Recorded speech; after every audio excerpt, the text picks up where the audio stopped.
খাও, তোমরা কি করো, তোমরা সেহরি খাও, কেননা এতে বরকত রয়েছে। কি রয়েছে? এতে বরকত রয়েছে।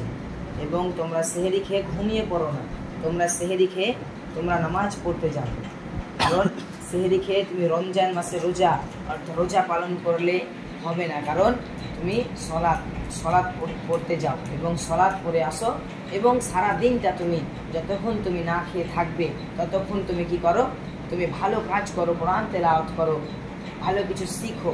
এবং যখন সন্ধ্যা হয়ে যাবে, যখন সূর্য ডুবে যাবে, তখন তুমি কি করবে?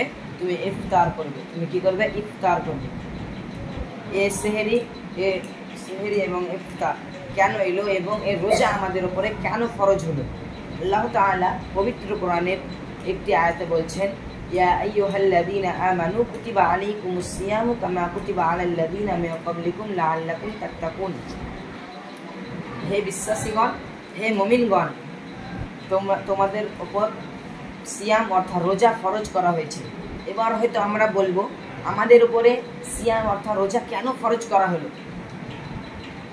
কিন্তু যেমন আমাদের পূর্বদের ওপরে ফরজ করা হয়েছিল, যেমন আমাদের আগে যারা এসেছিল, আমাদের আগে যারা ছিল যে মানুষ, তাদের ওপরেও এ রোজা সিয়াম ফরজ করা হয়েছিল।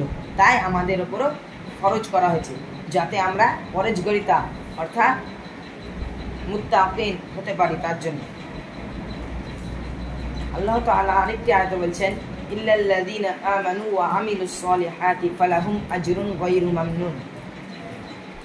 কিন্তু যারা বিশ্বাস স্থাপন করেছে এবং সৎ আমল করেছে, তাদের জন্য রয়েছে বিশেষ তাদের জন্য পুরস্কার।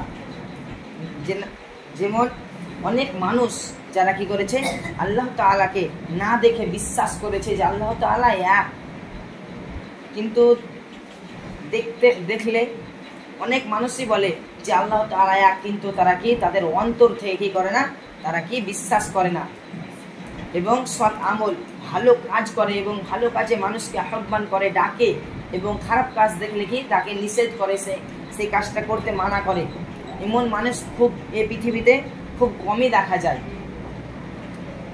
আল্লাহ তাআলা বললেন, কদ আফলাহাল মুমিনুন, নিশ্চয় মুমিনগণ সফল হয়েছে। মুমিনগণ কি হয়েছে? সফল হয়েছে।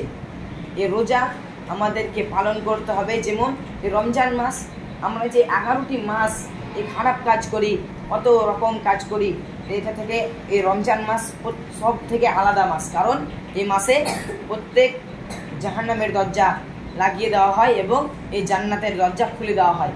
এর মধ্যে একটি জান্নাত রয়েছে, সেই জান্নাতটির নাম হচ্ছে রায়হান। যে জান্নাতটিতে কারা প্রবেশ করতে পারবে? যারা সিয়াম অর্থাৎ রোজা পালন করে, তারা প্রবেশ করতে পারবে।